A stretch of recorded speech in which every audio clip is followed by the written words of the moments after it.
How to apply reverb effect in AudioMass.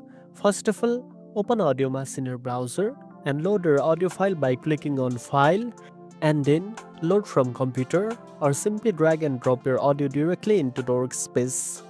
Next, select a part of the audio track where you want to apply the reverb effect. If you want to apply it to the entire track, just make sure nothing is highlighted. After that, go to the Effects menu at the top of the screen and choose Reverb from the list of available effects. A settings window will pop up where you can customize the reverb parameters such as time, decay, and weight mix.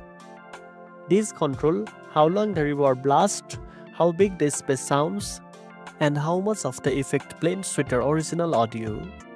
Adjust these settings to your liking by sliding the bars.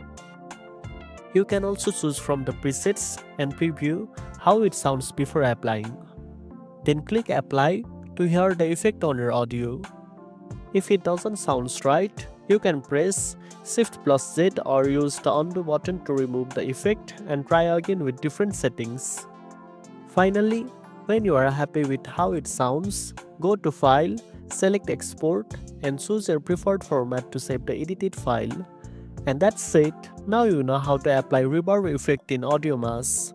If you found this video helpful, don't forget to like, share, and subscribe for more tech tips. Thanks for watching, and I'll see you in the next one.